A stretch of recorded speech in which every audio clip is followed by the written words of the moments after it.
What is up, nerds? This is Trip, and today on Homebrewed Christianity, you get to hear a conversation with me and my buddy, Matthew Segall. He's a philosopher.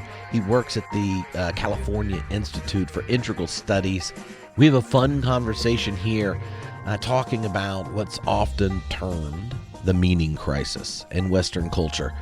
We talk about the different historical forces and transformations of culture that have generated it, the different accounts that people are giving, the kinds of responses, the return of religious interest in places you wouldn't imagine it, and then, of course, just what the process-relational framework brings into the mix. It's always cool to get to hang out with Matt. It's a fun and nerdy conversation. I definitely think you need to go check out his Substack, Footnotes to Plato, and the 2 is the number. Ha ha ha! It'll be linked on this post. Anyway, before we jump in, I want to remind you that soon and very soon, the dates for Theology Beer Camp 2025 will be announced. So shall the location. And then there'll be just a few days before the tickets are on sale for a 1-week period. You'll be able to get the cheapest ticket available to anyone on planet Earth. Now, aliens, I'm comping them all. Anyway, go over to theologybeer.camp. That's a website, theologybeer.camp. And you can drop in your name, your email, and then you'll get the invite so you can get access to the pre-sale tickets at the cheapest rate possible. All right? All right. Now, I want to give a big thank you to our friends at the Upper Room, who are the sponsor for this episode. As the new year unfolds with all its challenges and opportunities, are you longing for the daily spiritual renewal with God, a daily practice to ground yourselves in God's presence and nurture a resilient spirit for the work ahead? Each year, Upper Room publishes its popular lectionary-based devotional called Disciplines, a book of daily devotions written by 53 diverse thought leaders. The Upper Room Disciplines provides daily scripture, meditations, and prayers from the Revised Common Lectionary to help you pause and connect more deeply with God. Disciplines also includes a daily prayer guide and a small group leaders guide. Experience the renewal you've been looking for this year with the Upper Room Disciplines, and join thousands of others praying the lectionary and meeting God anew each day.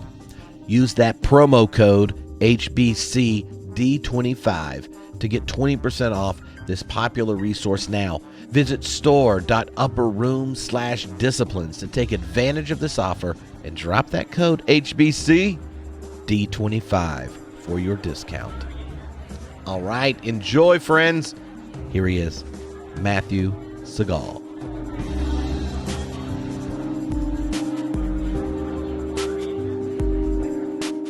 All right. Well, hello, everyone. This is Trip, back on the podcast. Matt Segall, a man who likes to talk about process thought, and I like to hang out with. Though I think my favorite episode is recording in person, when we were in Napa. But that, just the context in and of itself is just, made everything more enjoyable. God and the Power of Love conference, if I recall. Yeah, somehow correctly. that set a different stage than the day after inauguration. Yeah. Well, it's good to join you anytime, Trip. Excited to dialogue with you. Apparently, I'm going to tell you the meaning of existence according to your... Well, no, you're not going to have to tell me all of it. You just have to fix our crisis about it. I mean, you can just get it to like a low-level existential quake. Just like a little ontic shock around every corner. That's okay. But all-out meaning crisis, In that conversation, something that's been showing up, you've been talking about it on your Substack. I was listening to it, and which leads to, I have this problem when I listen to my friends on podcasts, when I'm not on it, is that y'all don't stop to let me ask questions and have follow-ups. And I just start leaving notes to myself. And so I went back to add a new note to things I want to talk to Matt about. And I texted you, and I was like, I just want to talk to you about this. I see. So this is going to be a heckling session. No. All the things you would have been streaming from the audience had you been able to. Yeah, well, before we jump in, though, tell everyone about your Substack, how to find you, and that kind of thing. Oh, yeah. Substack's a great website, isn't it? Lots of good stuff on there, including Homebrewed Christianity, but also Footnotes to Plato. Yeah, I'm maybe overactive. I like to say yes to people's requests for dialogues, and I like to write, and I can't seem to stop posting on there. So if you like a torrent of content in your inbox, do subscribe. So now you spend time teaching philosophy and religion, engaging in science and religion conversation and such, and then kind of in and engaging different kind of communities online that are wrestling with what's been dubbed the meaning crisis. I'd love for you to kind of frame it for maybe people that haven't been paying so much attention to this becoming a conversation among, I don't know, nerds and pop culture of sorts. When you hear the phrase, like what are all the questions and challenges that are tangled up in the meaning crisis?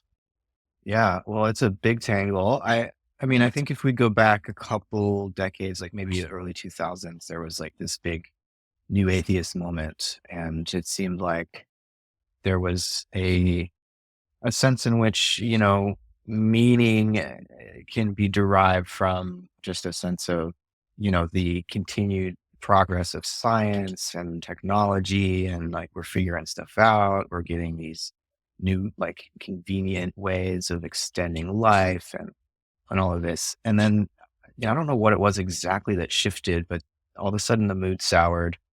The progress narrative started to become more incredible. And, by the end of the Obama years, there was this real sense of a resurgence of more traditional sources of meaning. And, we've always had for decades now this spiritual but not religious thing going on.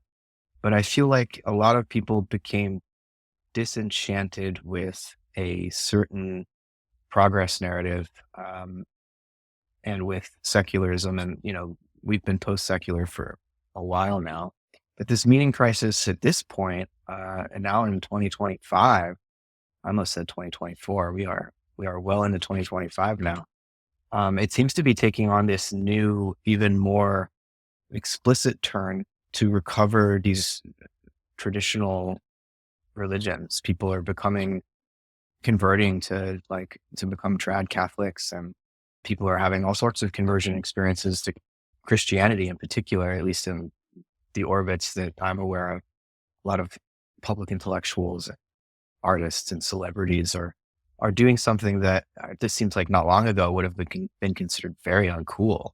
It seemed like during that new atheist wave a few decades ago, that a religion like Christianity was just always going to be, considered uncool. And now all of a sudden it's based. But like back then you could still be Buddhist, and like Sam Harris was doing the Buddhism psychedelics thing and atheism. And so there was room for other faiths, other, spiritual traditions, but not Christianity. Now all of a sudden people are converting to often more conservative forms of Christianity, it seems, in a search for grounding in a long established sense of meaning and like what human life is supposed to be about. Right. So things became so empty and nihilistic that now people are just reaching back for the past for some source of stability, it seems like. And I mean, that's one way of looking at what the meaning crisis has been about. There's so many other facets to it. Yeah. One of the things that I think's helpful in a situation like this, where you see a lot of transitions going on in culture, where there's like an awareness of kind of the cultural a prioris that you inherited when you showed up in the West. You pick up that they're not working. And then there becomes a collective awareness of it, anxiety around it. And then there are a host of different responses. Like some people engaging in the conversation tend to obsess with the content of what are these new alternatives. And others go, well, focusing on the content first really misunderstands the problem. You need to understand the context, because so much of the meaning crisis, or late modernity in its situation, understanding what a hopeful, generative, flourishing type of response requires an understanding of the context, not just the particular content of options. And I think that's one of the places those of us that are processy types enjoy beginning a conversation. Like, what has to happen so those cultural a priori ones, things that process community in general has concerns about, when they're leading to dead ends just in a growing number of people's lives, we're like, well, yeah, we're happy to talk about the content of any of these particular ideas. We'll talk about dual aspect monism here, or blah, blah, blah, blah, blah. But there's a whole nother kind of analysis that I think is important that showed up in a number of your conversations of thinking about what is the difference in this context? What are the features that that are a part of a culture? Everyone's responding in these different ways, be it, returns to different forms of tradition, or communities that cultivated naivete, or I'm going to be a fundamentalist and take this form, or whatever. When you're thinking about the kind of shared context and the features of our historical moment, at least in the West, are there particular ones you think give us a helpful insight of what's going on? Yeah. Well, what comes to mind is people being exhausted by a merely or exclusively critical attitude towards all existing institutions and inherited values. And, you can blame postmodernism. I mean, we could go all the way back to David Hume. And there's this sense in which criticism is no longer enough, and people are realizing, hey, we need confidence in a positive vision. We need to reconstruct something here. And our friend David Ray Grisham had developed this sense of a constructive postmodernism. And I think, process thought has a lot to offer those who have deconstructed a more traditional faith and want to find something that speaks to them at the level of their experience and at the level of their relationships, and that actually provides them some sense of, confidence in a vision of the cosmos and of the human place within it that can motivate them to not only be a good person, but can also allow for maybe the possibility of like flourishing and maybe even a couple moments of happiness. And not that happiness is necessarily the end. Sometimes suffering can be profoundly meaningful if you have a context for it. And I think, this shift from just being cynical and critical, which on some level is so easy, right? Obviously, all of our institutions are broken, but you can only, sit at home and tweet about how shitty everything is for so long before you realize that, oh man, we're going to have to build something. We're going to have to actually find ways to make meaning of our lives and the world if we're going to survive. And, for human beings, meaning is just as essential as food and water. Maybe we can survive. You could even say humans don't live on bread alone. You could say that. So, I mean, I think the content is important, but the broader context is this, I think, this real exhaustion with criticism for the sake of criticism, and a recognition that it's time to be creative. It's time to compose new forms of thought, or to resurrect or repurpose old forms of thought that can still be relevant to us in the present. Mm-hmm. It's great to see so many people shifting gears, and now's the time. It's interesting how less, in 2016 when the dude was elected, there's a lot of resistance, a lot of movement, a lot of energy to critique and the resistance, right? But now there's not that, and I'm wondering where all that energy went. And I'm hoping it can go into a cultural project, which is always going to be upstream of politics, as they say. And I think, those of us who don't like what we're seeing in leading our governance structures right now really should look again at how, progressives have tried to engage in culture creation and maybe try something different, less critical, more creative. Yeah, I mean, I think you're right. Like that, there's a kind of exhaustion with the cynical and critical stance.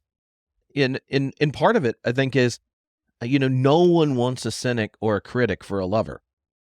And when you have a culture that the kind of social fabric continues to become more and more threadbare, then there's this sense that, it's one thing to be critical when there is some kind of like shared framework from which you're criticizing and on behalf of some collective project, right? When you think of even the function of tradition in Gadamer, right? Like that, you have a tradition, gives you the whole ability to critique the tradition on behalf of it. And it's always living and it's always in process. And so like part of being in it is to be critical.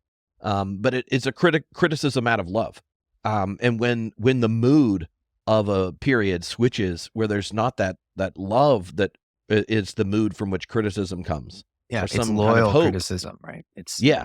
you're loyal to what you're criticizing because you want to improve it versus this more cynical form of criticism where I don't even know where you think you're standing when you do that. Like you're criticizing the entirety of, the Western tradition or whatever. Like where are you even standing to make that criticism? You're just in a no man's land. You don't belong to anything.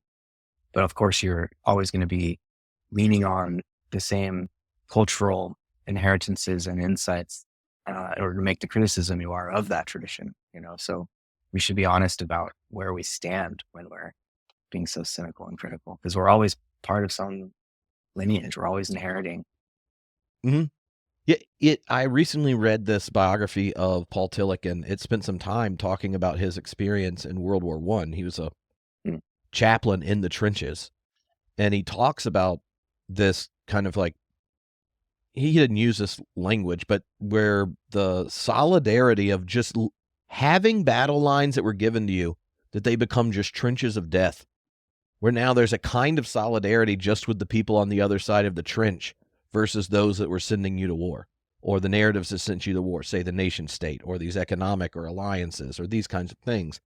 And when you get to that point, there's a different kind of despair that comes over you because you see yourself killing for narratives that don't claim you. And I think that that image of the trenches, reading it, really, I was reading it after I'd listened to one of your episodes before bed, and I was like, I got to talk to Matt. But like, I feel part of the meaning crisis is that the number of people in the West who feel like their agency has been so seized by other features of existence that these battle lines we were told are so essential. At this point, so many of them around identity politics or resentment economy and these kinds of things that the context for the meaning crisis is like, how many people now are in these trenches, and are these trenches that we're fighting over in the powers that are putting us here, are they the ones that are giving us an identity or allegiance, or are we tools for a system that's generating death on both sides, right? And I think that you mentioned earlier that David Ray Griffin's line about constructive postmodernism, and it has some deep resonance with the conversation around metamodernism that you've also talked about, and such. And I wonder, people listening to the podcast, if you're interested in that, Jason Storm and I had a conversation about that when his metamodernism book came out. But I'm interested in how that, whether or not you find the analogy helpful. Because it was Tillich in the trenches, and then thinking that there are these little pockets of these different conversations, say what's going on in process community, metamodernism, people that are rediscovering a care for the community's evaluation in the West, even if they're unsure about the particular contents of their belief. Someone like our mutual friend Philip Goff going from like a religious fictionalist to a heretical Christian, but in part because there's something getting itself done in these traditions of the past that we've been neglected to participate in, even if you aren't sure about certain ideas or whatever. How would you describe like the shift in mood you see that's maybe burgeoning as more people find something like a constructive postmodernism or a metamodernism or some, all of these collectives in a sense say there's something worth retrieving, modernity left behind, and where we are in the present can't be like a naive or a militant retrieval. Yeah, I think the trench warfare analogy works well here, because it's true that a certain approach to identity politics has fragmented what would otherwise be a movement with solidarity of, let's say, you could call it the working class, but I don't just mean like blue collars, there's knowledge workers too. I mean, it's like there's a way in which identity politics, which began, I think it comes out of the Black Power movement, and Black women were like, hey, there's a patriarchy problem here too. There's other intersecting things going on. And it served a strategic purpose for those communities. But gradually identity politics became more, it became a form of online activism, and it became a corporate training procedure, and it really became, a lot of people would say, a bit of a, a nuisance that was dividing us and not helping us overcome real inequities in our society. It was actually making them worse. And the fact that, you know, Trump got cut the Democrats' lead among Black and Latino voters in half from the Biden election to the last election, even though Harris was running. Like, that says something about how these discourses are not functioning in service of, creating solidarity and creating movements to resist forms of discrimination and racism and sexism and so on that they were ostensibly, that identity politics was supposed to serve. And so clearly it was functioning in the opposite way and putting us, just like the soldiers on the front lines, pitting us against each other, when actually we have more in common than the people who were sending us there. And something broke, the dam broke, I feel like a few months ago, when this vigilante, Luigi Mangione, executed Brian Johnson, I think his name was, the CEO of United Healthcare, on the streets of New York City. And probably helped that he was good looking, but all of a sudden he became a folk hero. And I think it was not just people on the left. It was, people who have, on all sides of the political spectrum, who had struggled with their health insurance or not having health insurance. And on the one hand, I totally understand that frustration, and the resentment that people feel towards these companies is palpable. And on the other hand, it's like, if what we're pursuing here is economic justice or justice of any kind, to celebrate a cold-blooded murder, there's a contradiction there. If you're really seeking some kind of justice here and recognizing that our system is broken, and we want to not allow companies to make decisions that based on money that lead to someone not getting coverage for a life-saving procedure or whatever.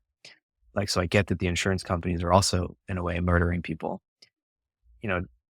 What Luigi did is not justice. And I feel like our society is so on edge and so frustrated and so full of rage that we're allowing that emotion and that desire for revenge to take precedence over the deeper value that we are really fighting for, which is a sense of justice.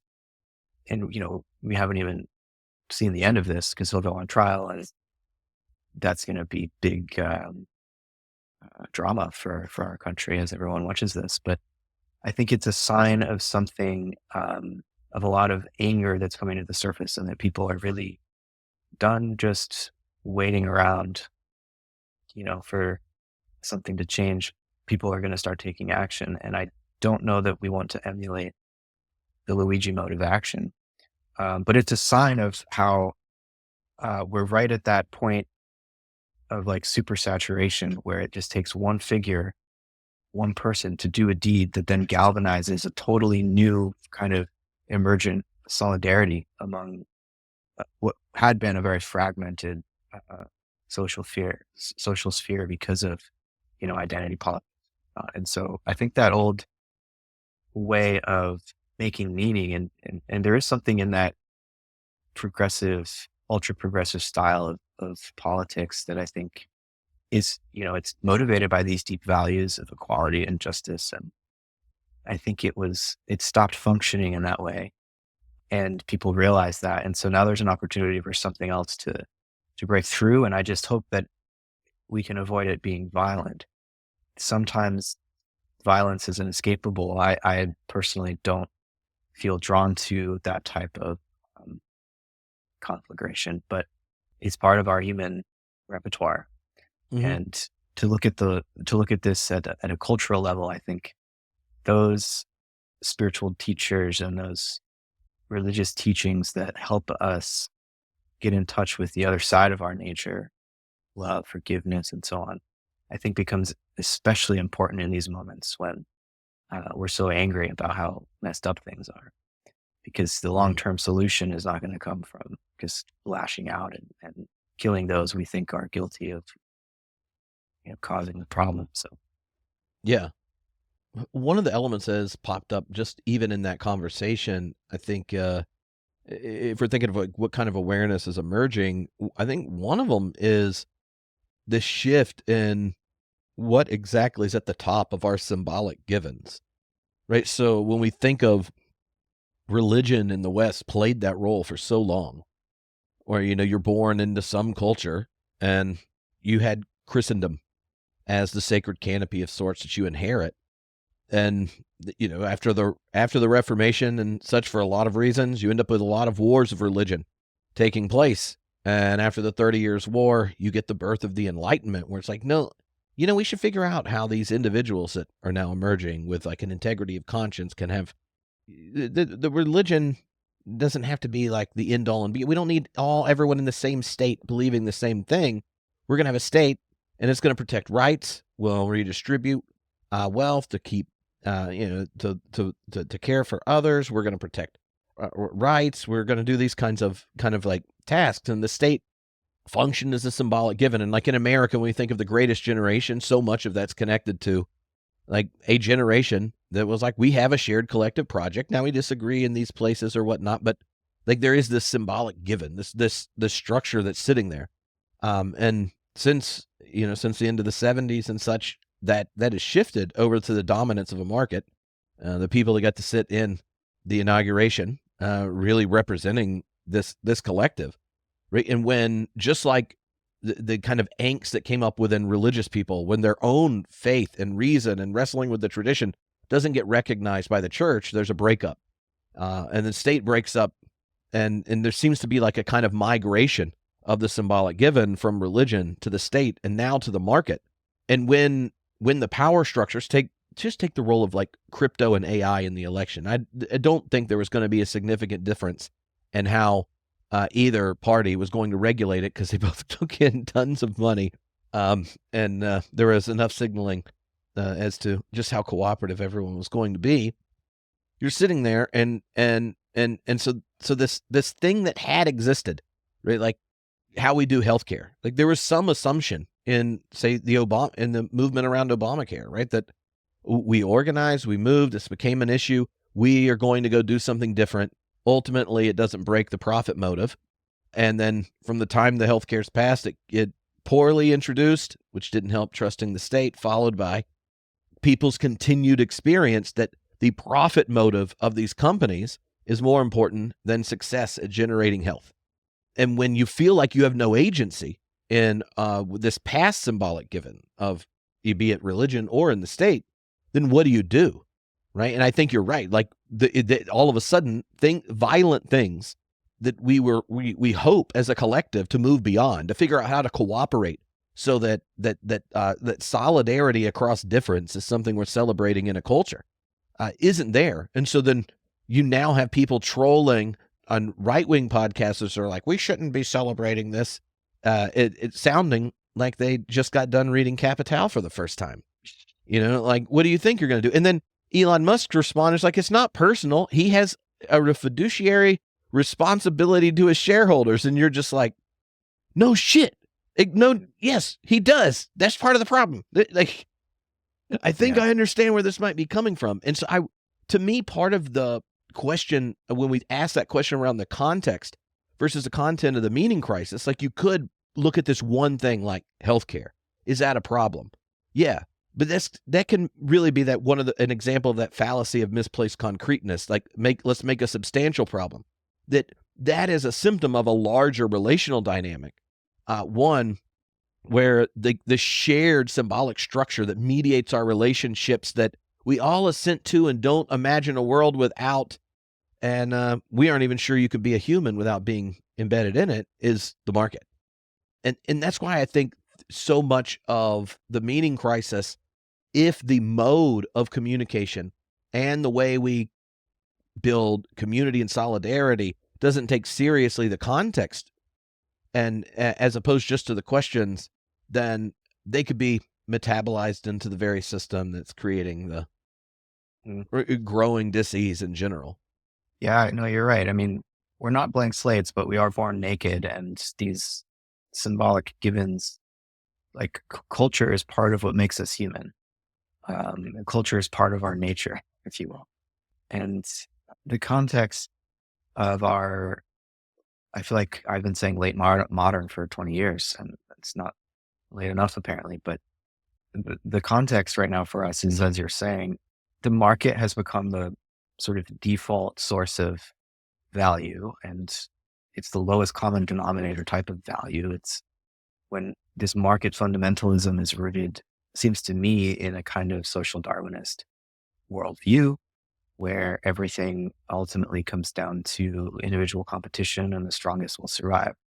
And that picture of nature, I mean, Darwin actually borrowed it from the economists and then projected it onto nature. And now we think that, oh, because nature is this way, now it justifies our behavior in society this way.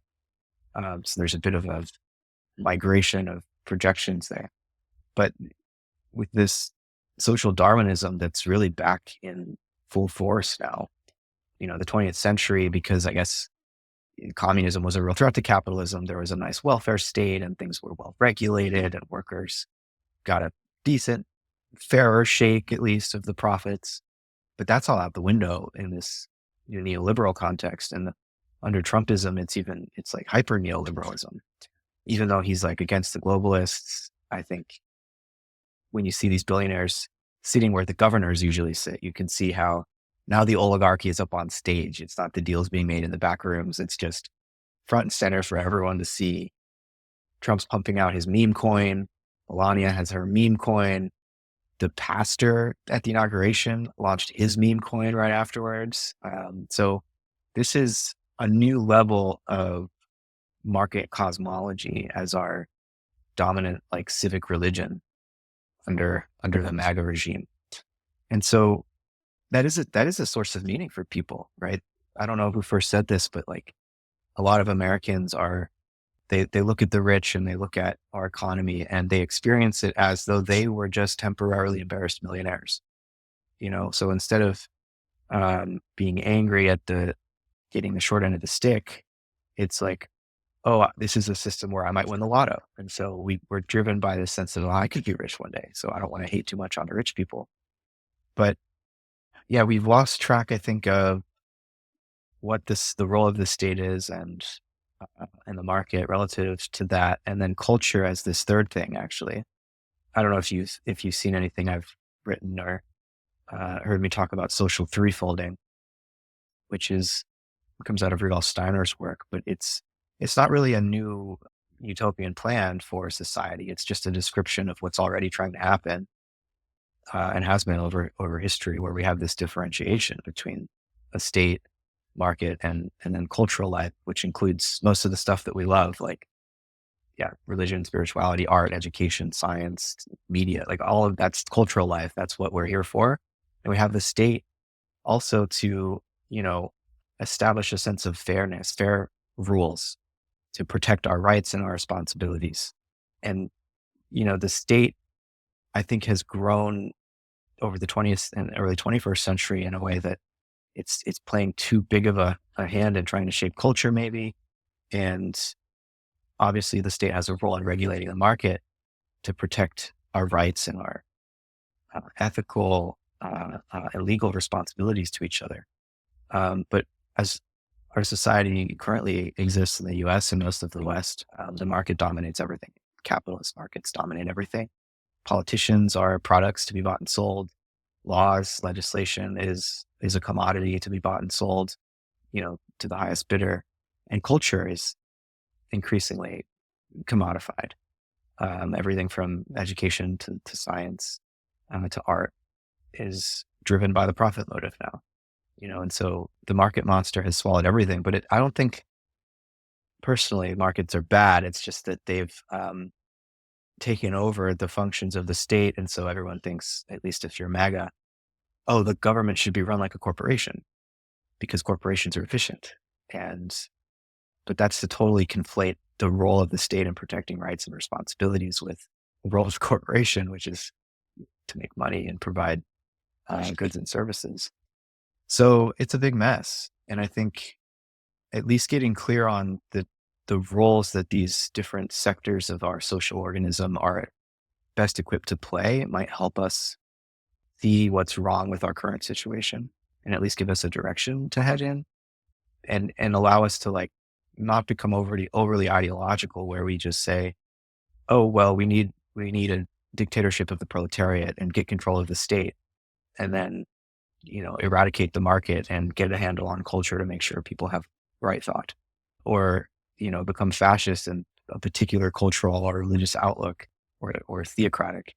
A particular cultural or religious outlook becomes dominant and, decides on the laws and dictates market trends and everything. Like we want to avoid these extremes where any one of these three sectors dominates over the others, but also recognize the legitimacy that each of these spheres has when it stays in its lane. So, we need to disentangle all of that, but you're right that it's an ominous scene to see the billionaires sitting up there on the dais with the new president, because this isn't what I thought the MAGA people were voting for. They weren't voting for the billionaires to be in charge, and yet they seem to, at least for now, love some of the billionaires. And it's very confusing to me what's actually motivating MAGA other than vibes right now. And once the vibes wear off, which they will, I don't know, how long is Elon going to last in Trump's orbit? Like, he's a very strong personality who likes to wield power, and I don't know that Trump likes to share very much. So we'll see what happens there. Yeah. Well, one of the things, I mean, even looking at the social threefolding framing that I've been thinking about is the responsibility question, right? So if we think of the state in the modern context having like one function is the redistribution of wealth, and that came into its own with certain expectations, right, in the cultural battle with Marxism, and so the state provided more, and it's been decreasing ever since. The rights of and protecting an individual's rights, and then the regulation of market exchange, where those have deteriorated, then the number of people who actually think that they will, with basic meritocracy, the ideal meritocracy or whatever, have that their kids will have as good a life or better than them, has just gone down dramatically, right? So that changes the question of responsibility for individuals, for families, and then for all these new identity groups that exist within culture. Because responsibility as for a parent, right? When you think, if my kid ends up being a good citizen, a good worker, a good member of their community, a good member of their family, blah, blah, blah, all these kinds of things, like that's what responsibility looks like. But it's hard to raise and empower a generation to have responsibility when you're sitting there anxious and well aware that you become a non-person if you aren't always becoming more efficient. Always, like, market demands growth, acceleration, all these features that we have been aware of and accustomed to are now going at such a pace that the growing consciousness of the people being left out generation to generation's there. So what's the responsible thing? Is like to hate a system that leads to your own burnout and a vacuous soul. But since I'd like my kids to have health insurance, let me teach you how to win at this game.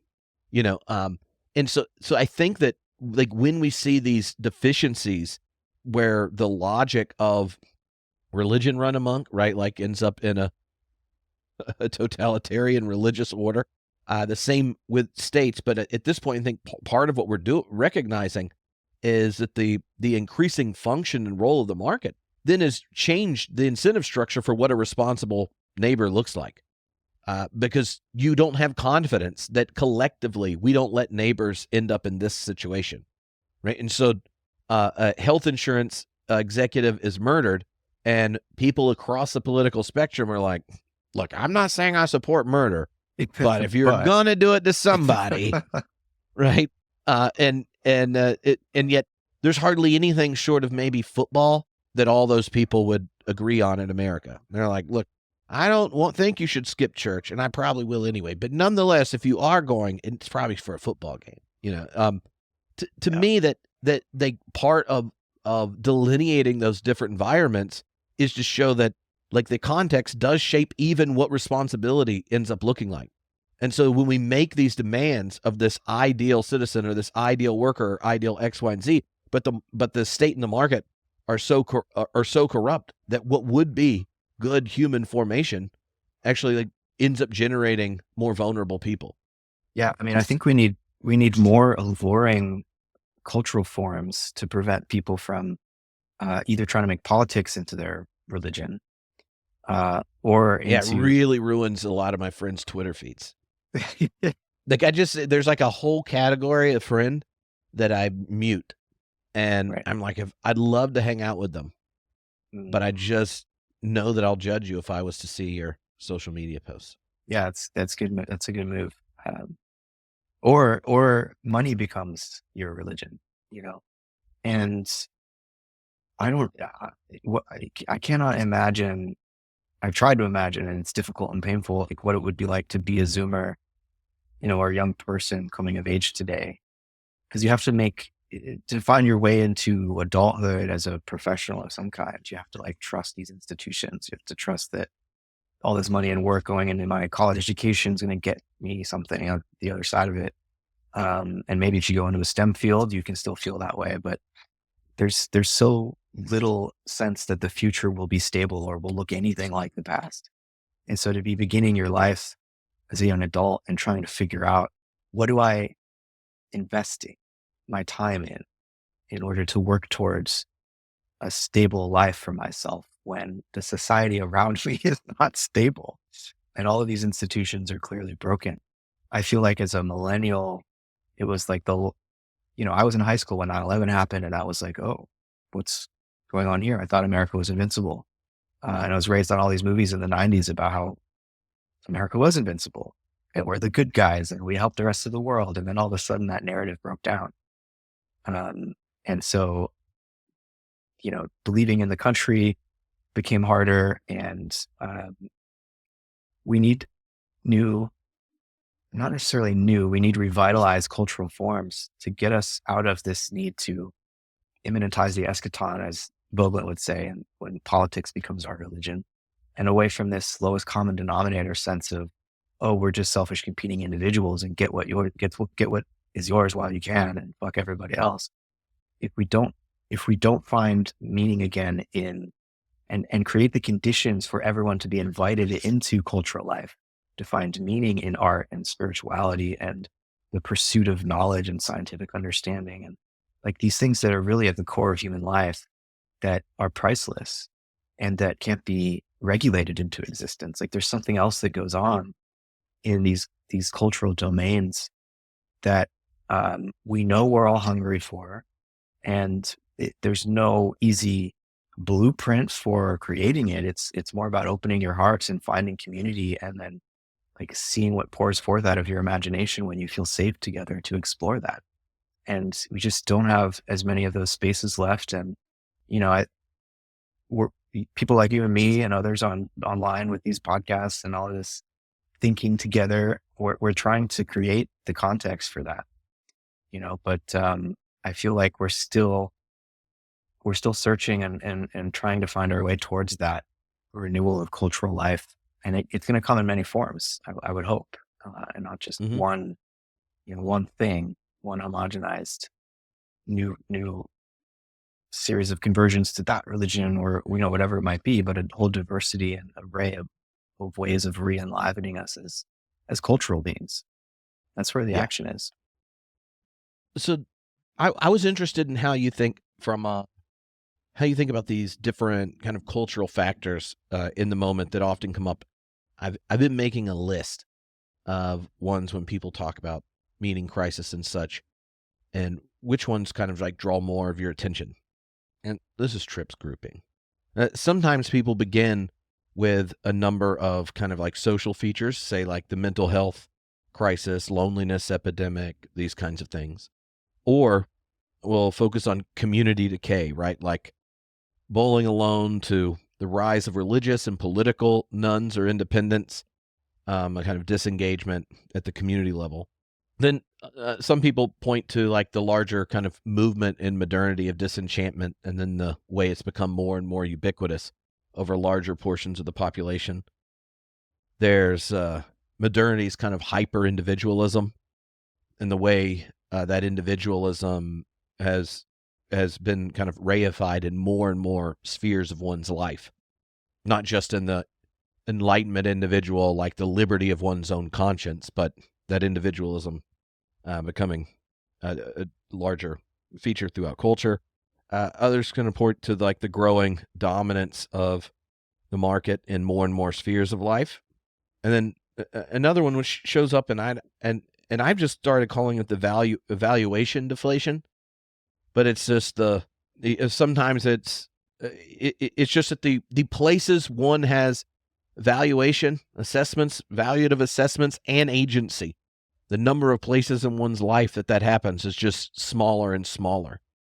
Sometimes that comes up because, like, between the choices you have, there's no meaning in it, right? Like, you don't see a meaning or purpose or value in it. Other times it's like, I'm aware of all these challenges or realities or things we face, and I have no agency to do anything about it. But I just grouped them as valuation deflation, just in the sense that, as a process person, like the valuative element of every moment of becoming is like the place in which the actual occasion comes to harmonize more deeply with the invitation of the divine. And when you're like aware of valuations that are life-giving and no agency there, and then where you do have choice, they just seem to be choices between, with value unattached, that just leads to a kind of emptiness. But different people will point out different things. And so then I started playing the game where I went through like different social philosophers and such, like how would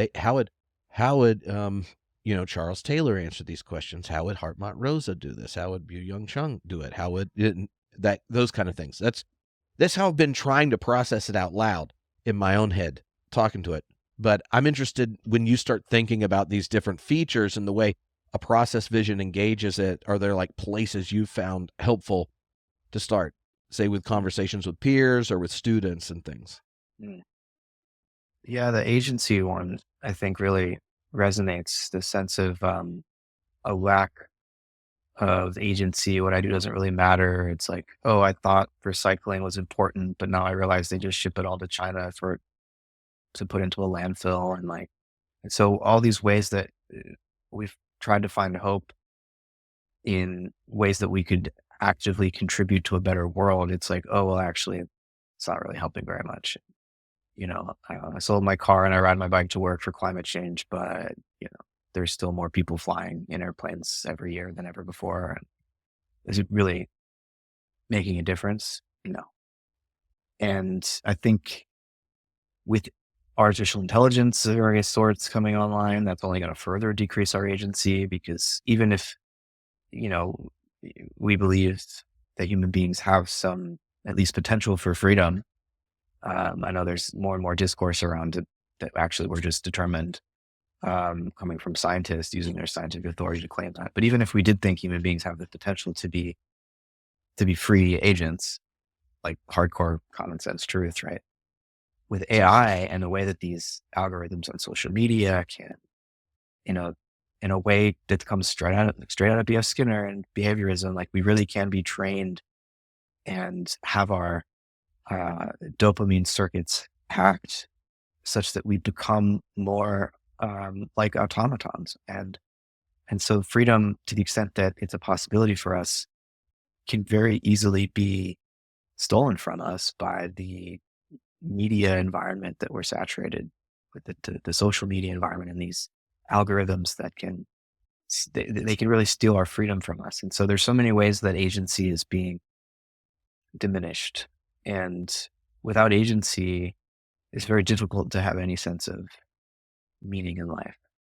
Disenchantment is a big one too. The disenchantment of nature, but also the disenchantment of the human being, right? To the extent that we accept a more or less materialistic story, we feel like we are this sensitive bundle of nerves trapped in an uncaring mechanistic world that is just going to crush us in the end.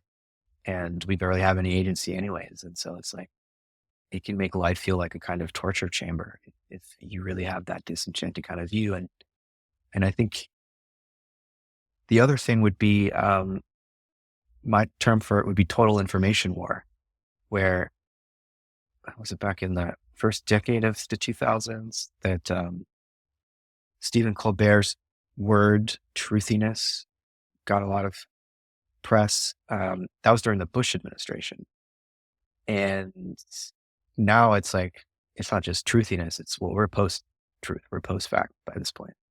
And so that lack of a sense that there's anywhere to turn for like what's really going on, there's just a kind of choose your own adventures, a series of reality tunnels, and various levels of conspiracy that everybody turns to whenever something big happens to explain it. There's no trusted source of like, well, this is what's actually going on. And in that context where no one can trust any of the information that they're getting fed, that's rather confounding and also diminishes agency, because how do you commit to doing something to improve the situation if you don't even know what's actually happening?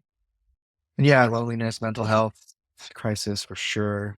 And these are all individualism. Yeah, these are all related. This is a constellation of factors, symptoms of something, some deeper cultural malaise, right?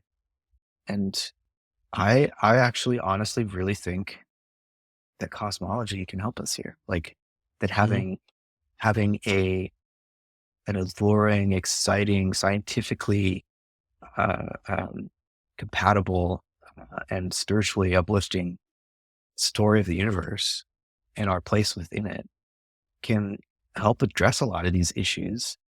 And, there might be a variety of ways of telling that story, but the point is like, it's not simply one thing to overcome here is this sense that, it's just, we're making up the meaning. It's all make believe. And we need a story to function. So let's just paste one together out of popsicle sticks and glue or whatever. And we know it's fake, but we're going to believe it anyway, because I think we could do better than that. I think, we need a different kind of relationship to history, and a sense of loyalty to the traditions that we might not even know we're explicitly inheriting, but have shaped and formed who we are culturally.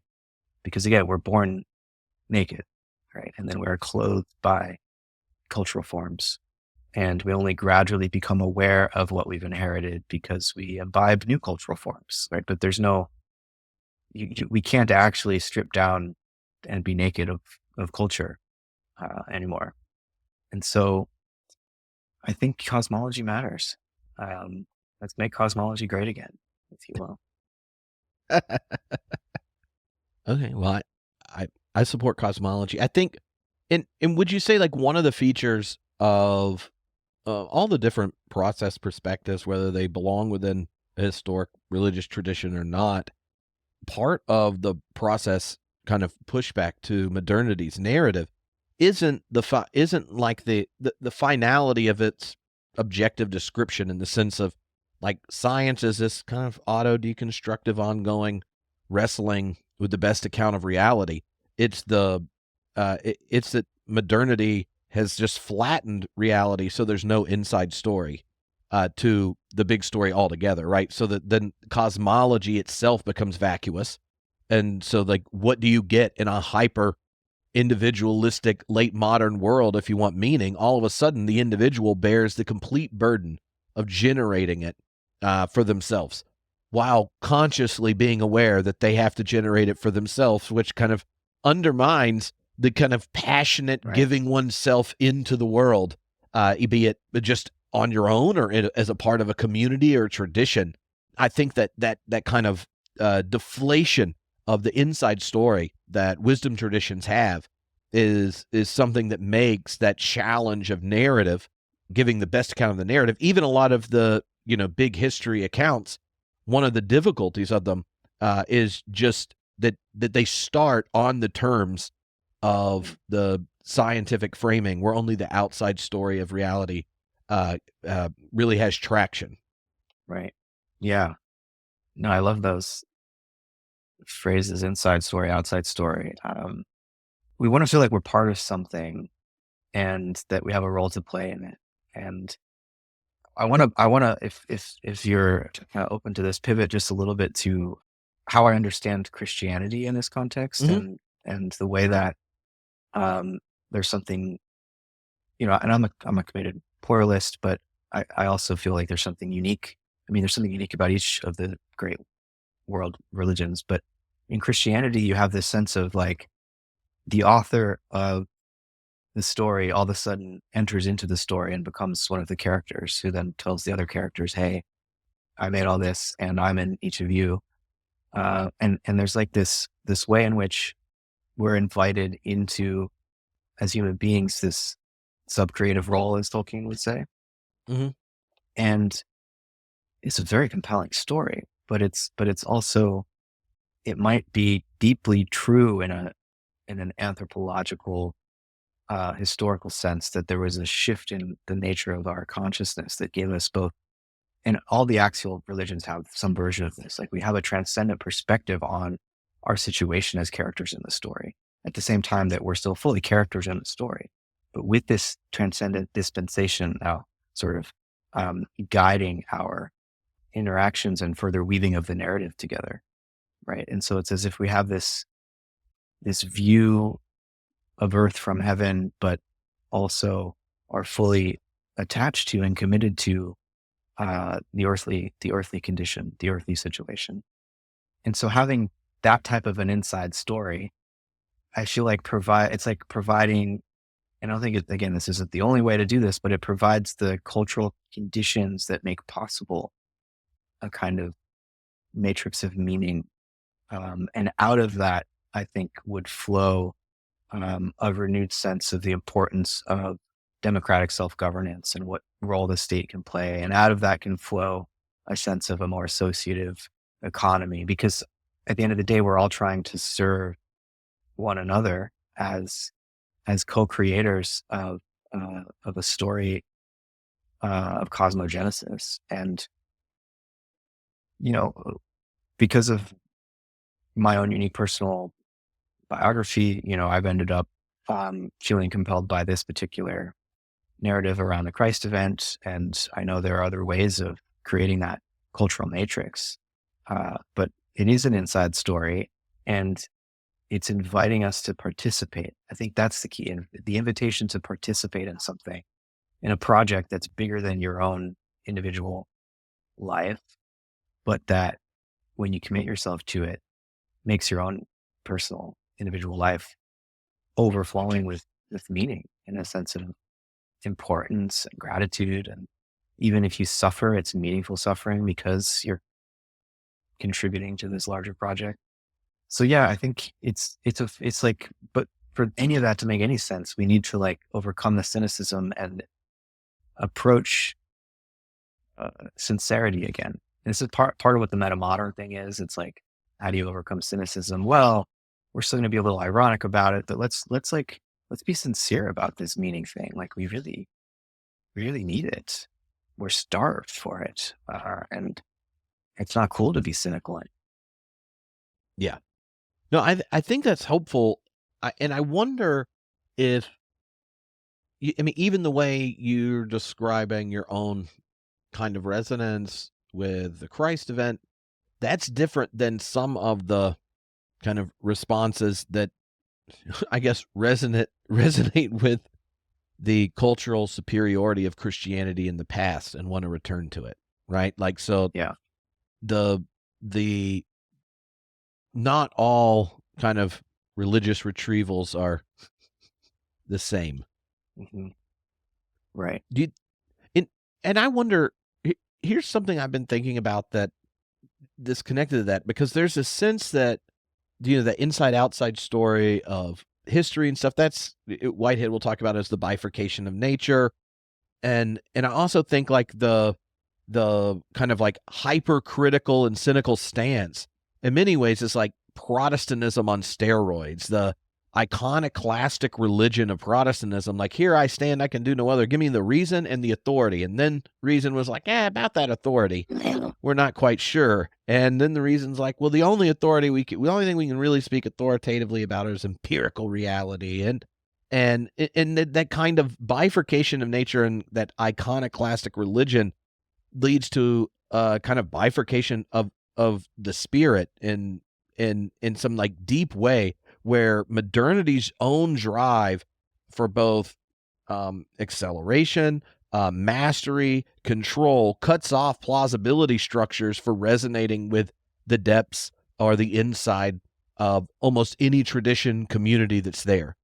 And that sense that like Protestantism and scientism dialed up to 11 just generates a spiritual deficit disorder that and you don't have to be a Protestant or a scientist to get the effects of a culture where there's like a fragilization of plausibility structures and then just a suspicion of them. And then anyone claiming it with passion, just because you become allergic to it, right? And I think part of this moment of like there is a spiritual crisis, like what do we do, is where that the kind of allergy to passionate statements about existence, meaning, beauty, possibilities, and such.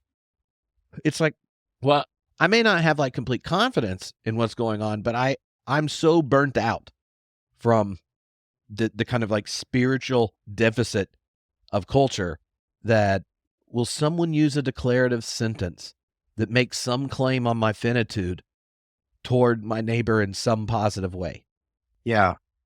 Something that occurs to me now in thinking about the way that individualism has fragmented our culture, and that this sort of Protestant rejection of all institutions as corrupt, leaving you with nothing but yourself. I guess there's a way in which there's a deep, for me, a deep value in individuality.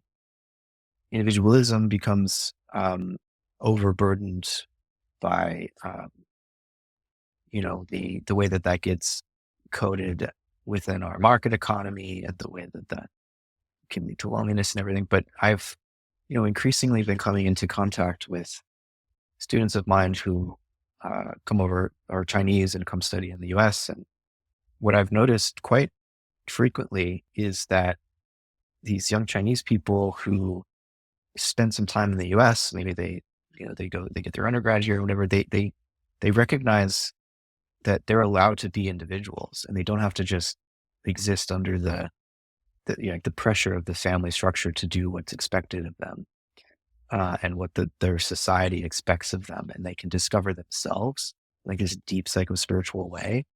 And for them, and I've had lots of long conversations with several Chinese students about this. It's like individualism for them is this tremendously liberating idea, but it's fresh for them.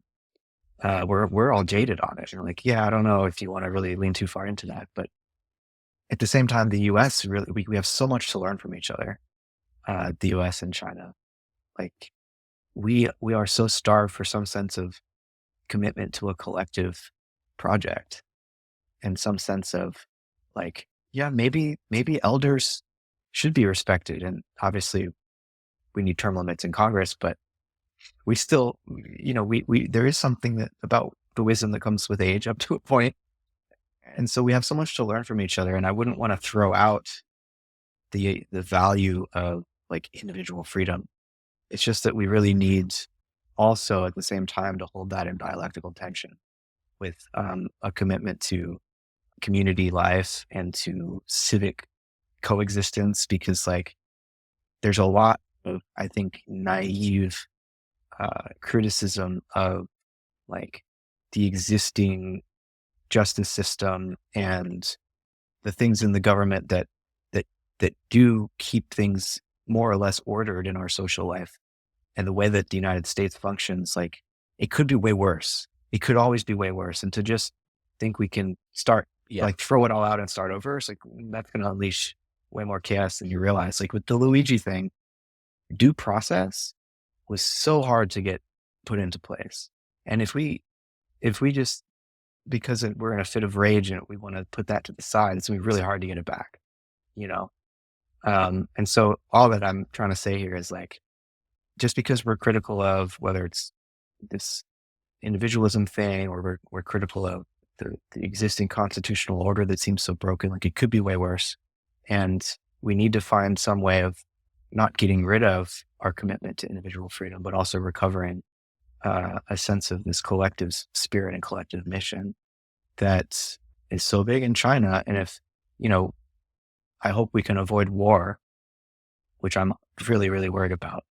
And it's one of the reasons, I'm so grateful to John Cobb and, the Center for Process Studies and like really trying to establish these connections with academics and scholars in China, because we need to build friendships at the level of like civic society across the Pacific Ocean so that we can forge ties that are strong enough to maybe help to resist what the governments seem to want to do.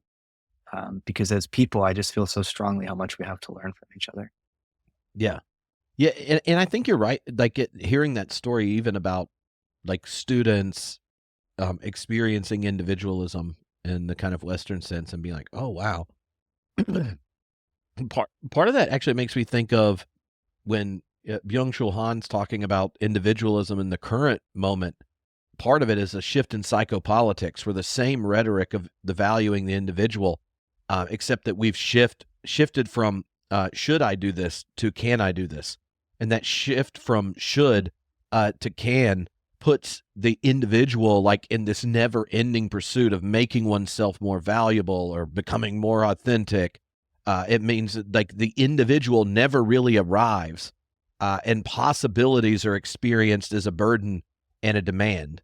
And I think that in that shift, he also talks about like, well, Foucault talks about the being subjugated from the outside. And you're like, yeah, that was earlier in modernity, but now it's on the inside. We've internalized it all, or let the algorithm do it for us.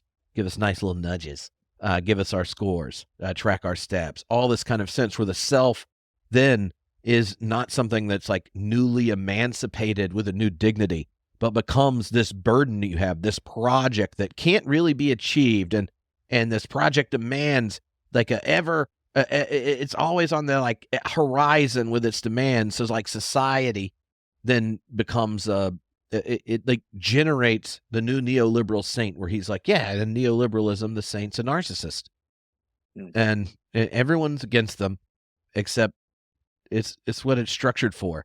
Right. And so that, and then here's why I thought about it, because for us, there's this kind of malaise around individualism where it is, as opposed to it being like an escape from a repressive demand towards the communal, it's generated a kind of depression.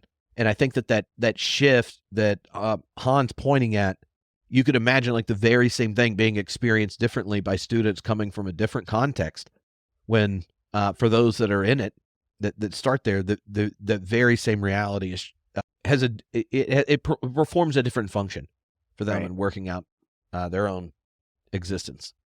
Right. Yeah. No, I mean, just to be a little biographical for a second, it makes me think of being 19 and going on a birthright trip to Israel and being so starved for like meaning and adventure and a sense of tribe. I think if I hadn't yet read some Chomsky and Howard Zinn and, had a little bit of a sense for what was going on there with regard to Palestinians and that whole situation, I would have bought fully into all the propaganda that they threw on us to be part of this tribe, this special people. And it was very tempting to me to want to do that because individualism seems so empty. And this project of Zionism was attractive, I admit, as a 19-year-old. But I knew enough to realize that I couldn't do that because of my loyalty to loyalty itself, as Royce would say. Loyalty to a larger human project that was clearly being, in my opinion, violated by some of the practices of the Israeli state then, and so much more so now, right? But there's this real temptation that I know quite intimately, having experienced it in that case, for a sense of tribal identity and belonging, and to be a part of the in-group. And, there's some aspect of that happening now in the US. I feel like MAGA is that, to feel the US is special. We're exceptional. We want to go back to that sense of nationalist pride, which in America has always been kind of hard because we're so diverse. And MAGA is having some success making it more diverse, honestly, but also the bravado of how that's all playing out is really worrying, because just at the time when the world really needs to come together, just at the time when we need to get more serious about climate accords, for example, rather than pulling out of them, we're moving in this more isolationist direction. But because people are hungry for that sense of in-group solidarity. And I'm just getting into the work of René Girard lately, and this importance of overcoming the scapegoating mechanism driven by mimetic desire. It's a really insightful sociological framework that I don't think and an insightful understanding of what's different about the Christ event, though I wouldn't want to reduce it to just the sociological or anthropological aspect of it. Nonetheless, I feel like that's a real danger that I'm glad Girard has made us so much more aware of. But then it's also important to point out that Peter Thiel and a lot of these Silicon Valley guys that are behind Trump are way into Girard and very much aware of this scapegoating dynamic. And yet they're supporting a movement that is fully caught up in it, it seems to me. So how helpful is it if the people who believe most strongly in it continue to? Yeah. Well, there the scientists at Big Oil and the scientists at Big Tobacco knew what the problems were before everyone else did, and it just helped them get an increased market share. Right. So, yeah. Okay. One other question, and this may be related to both like that kind of, this Girard's work is fascinating, but I don't want to limit it to that. Thinking about the need for a narrative that has an inside and outside story or attraction of the Christ event, but wanting to be deeply pluralist. For much of modernity, and even in so many kind of like in the popular religious conversation, for someone to talk about the religious or spiritual existence, the follow-up question once you give a label is to see if you really believe the things that label's supposed to believe, right? And by believe, they usually mean like a set of propositions that you're yaying or naying in the right combination. And I wonder how thinking about how from your perspective, how does that change how you understand the task of faith, or what the nature of faith is when it's not going to get collapsed just into the content or beliefs of the faith, but a form of life in a world that's diversity won't be collapsed and its future will be shared? That's a really good question. It's a hard one, Trip. I feel like there are ways in which what we're being asked to believe in the Christian story, the story of Christ, is obviously incredible to our usual like empirical and rational ways of thinking critically. And the best I could do here is to say the truth of it seems to radiate from my heart, like a felt sense of a truth that's not propositional, but it's a value that it's almost an aesthetic but moral perception of something that's of profound significance, which is occurring in the life and death and resurrection of this person, this God man, that I don't pretend to know how to explain it, that would even convince my rational mind that this is possible. But from a heart-centered orientation and trying to understand what it would take for human beings to live together in a loving way, something feels and has for me been personally transformative about this story, this historical account with some elements of myth thrown in. But it's like the way that it confounds myth and history, I think, as I was getting at earlier with this sense of like, the divine entering into the story and becoming a character, that whole way of describing it. It's like Tom Bombadil almost in Lord of the Rings. And some people would say, oh, is that Tolkien as a character in his story or something? Or who's this guy? I think there's something compelling about that scrambles our usual categories. Oh, is this myth? Is this history? Is this symbol? Is this literal? It's all of that and more.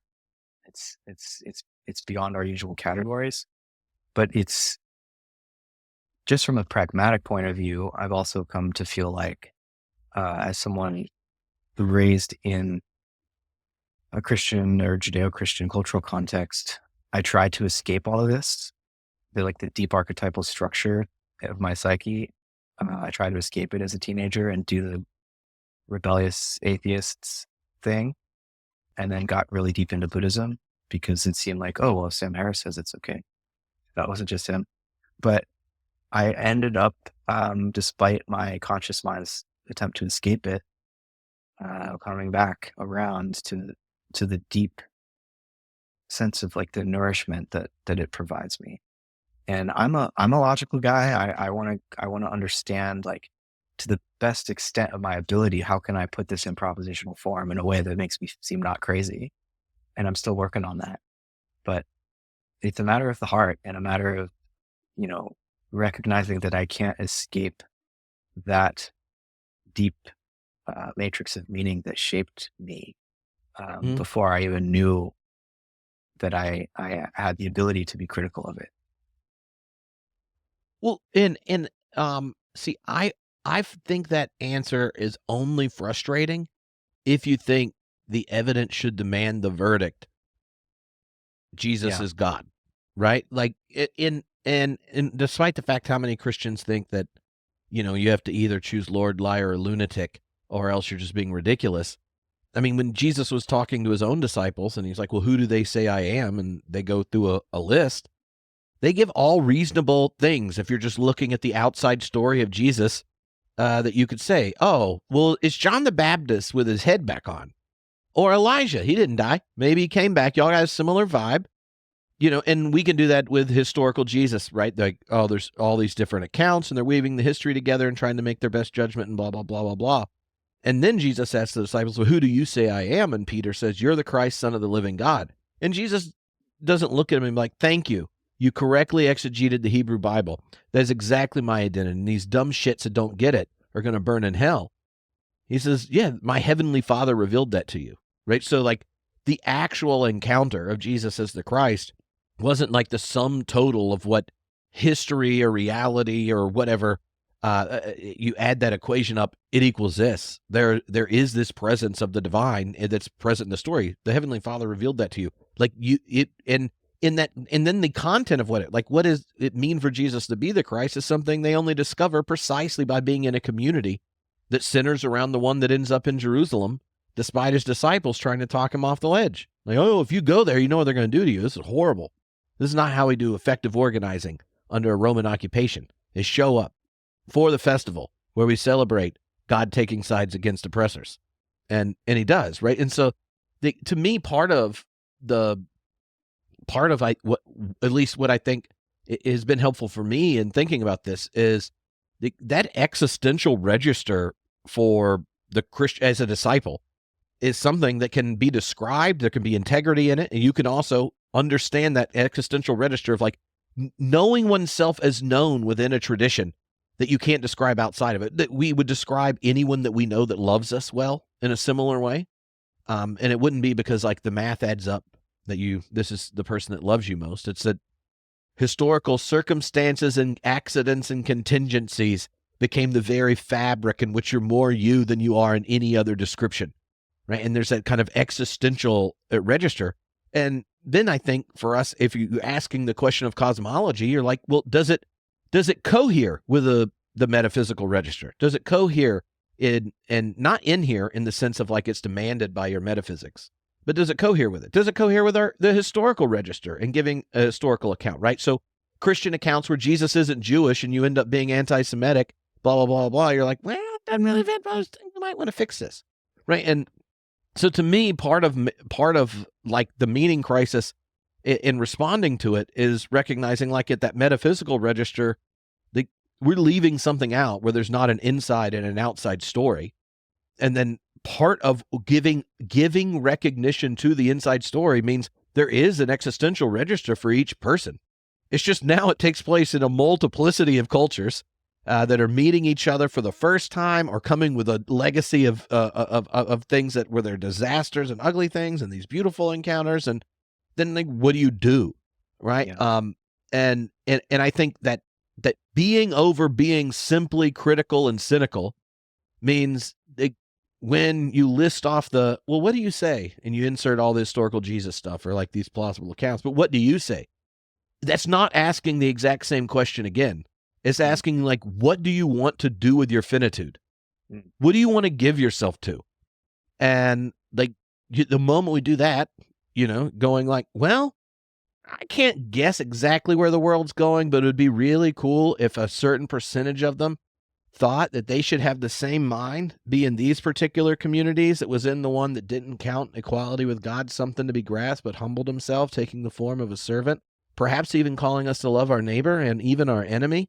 Like that would be something worth giving your finitude to. That's better than, like becoming a neoliberal saint and praying your iPhone rosary and doing all the other religious forms of embodiment that have been pillaged for an intention-based, frenetic pace, where our anxieties and resentments orient our most deeply affective moments of the day. That's depressing. Yeah. And you can recognize that existential thing, right, in someone else. Like, I think anyone could hear that and be like, that's beautiful, and I'm so glad Matt's oriented that way. And if they're Buddhist or Taoist or Hindu or whatever, there's nothing inherently competitive in knowing the face that meets you and calls you the beloved. And we know that when it comes to our partners. Why can't we know that when it goes to wisdom traditions of our neighbor? Like, I can go like, this is my beloved. And you're like, yeah, it's his beloved, but I understand the love. And to me, that orientation is something that allows a kind of resonant hospitality across deep difference. I mean, that's one of the reasons John Cobb's work in religious pluralism was so important to me. Yeah, likewise. And, there's another philosopher, theologian, Raimundo Panikkar, right, who claimed to be fully committed as a Christian, a Buddhist, and a Hindu. And I think that kind of multiple religious identity is a possibility, is a real possibility for us. And I would hope that we see more of that in the future, because I don't think these are competing stories. These are all ways that human communities have found of tapping into that transcendent source of love. And also, I love that you're pointing to these ambiguities in the Gospels. And I was just listening to David Bentley Hart on a podcast he did with Kurt Jaimungal, talking about, he translates the whole New Testament, and he's like, look, there's no consistent theology here. Lots of internal contradictions going on. And you can see various people, Paul and others, struggling to make sense of what they've experienced by drawing on Stoicism and, drawing on these other traditions that were available to them. And so the task of trying to make this into a consistent theology remains for us, just as it was for them. It's an ongoing effort that some of us feel compelled to do. Other people don't care so much about the theology of it. It's, again, like how it transforms their heart. But even, I think, it's not just the disciples who were unsure how to understand this. It was like Jesus himself shows signs of, the whole 40 days in the wilderness. He didn't succumb to the temptations, but it's like an internal struggle. Like, he's wrestling with this. And so even in Jesus, there seems to be some gap between Jesus the man and Christ, this divine logos incarnate. And I think that is so, I don't know if you agree with that sense that there's evidence of an internal struggle there, even within Jesus Christ, between those two elements of his nature. It's one being, but there's these two sides to his nature. That's an invitation for us to feel more adequate to the task, which is we're not being asked to have no doubts about this. We're just being asked to love and to recognize that maybe thought and intellect, as powerful as they are not meant to be in the lead. Yeah, it reminds me of Jesus' encounter, well, depending on the gospel, with the Syrophoenician woman or the Canaanite woman, where she's wanting Jesus to heal her daughter, and he's like, "Hey, you're not Jewish. I don't know if you've seen my mission statement, but I'm the Christ, which is for the Jewish people. So, and he's like, so, you aren't getting food off the master's table. And she's like, even dogs get the crumbs. And it's her faith that, initiates the healing of her daughter. And in my second book on Jesus, I talk about that as Jesus catching up to being the Christ. Where, after that point in the synoptic narrative, the Jesus keeps preaching very similar things. It's just that the kingdom of God, or the commonwealth of God, it actually includes more people than it did before. And, one option is to be like, oh, well, Jesus isn't perfect, so bump for that. Or like, this is actually what perfection looks like in an evolving cosmos in the process of becoming. Is it like what was inherited in one moment is actually challenged by the actual reality of your neighbor and their potential flourishing. And here's what the Christ does. It grows. It straight up Grinches itself, the heart that grows 3 sizes that day.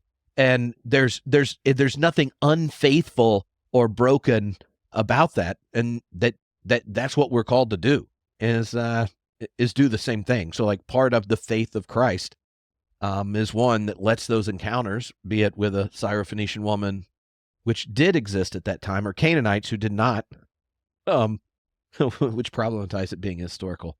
Fine, like it's using an ethnic category to be like, this has to be included too.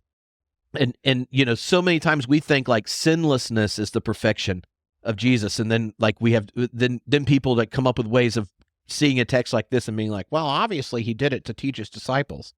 Or if you aren't taking a kind of very substance-based framing of the human, but if it's a relational one, then it's a question about fidelity. So like, what does fidelity happen when the world that has oriented you towards the divine, one that you're committed to enacting faithfully, when the horizon of your own imagination is broken by the coming of God for a bigger one? Like, what does fidelity look like? And it means, right, getting a bigger mission.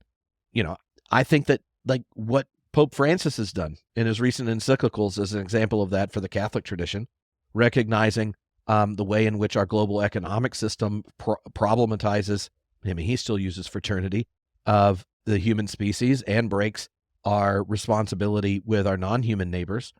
But like, is he being unfaithful as a Catholic to imagine what fidelity looks like and towards new challenges, or is he doing precisely what the fully faithful one we call the Christ did? Namely, the enactment of faith is the transformation of what came into the moment. And that was in John's work. In that area in Cobb, he talks about the way in which the primordial nature of God came to resonate deeply within the own subjectivity of Jesus, right? So, but that doesn't mean like there's some eternal ultimate picture of truth that just happened to be sitting in him being enacted. It means that like for it to be there, you actually have to come to understand and orient oneself moment to moment towards the deepest values of the cosmos getting enacted through your own cooperation. And so you could be fully faithful and wonderfully ignorant and need to grow in one's own journey. It makes the task of imitation, if not easier, at least somewhat more approachable. You don't have to check your struggles and pretend like you have nothing left to learn, or no way in which your heart can expand even further. Because it's even made evident in a gospel story like that God continues to grow, right? To be more inclusive. It reminds me of a Buddhist story in the Pali Canon about how Buddha had to be asked several times by one of his assistants, Ananda, I think, hey, there's some women who want to like join the monastery. Do you think they could join? And Buddha's like, I think he said no 2 or 3 times before finally he's like, okay, fine. And so you have a similar sense of the community needing to help remind the supposedly enlightened one that there's more inclusiveness that can be achieved here, even if initially it seemed like that's impossible. You're going to distract the monks from their meditation if you have women here, but we can figure out a way to do this. Buddha finally relented, right? So you have a similar sense in the scriptures of other traditions that something like this occurs. Awesome. Well, this has been fun. I enjoy talking to you. Likewise, and we'll have to do it again soon. But footnotes. I want to make it to beer camp. I want to make it to beer camp next year. So. I want you to come this year. This year, you're right? Because it's 2025 now. Yeah, that's what we're in. Getting used to that.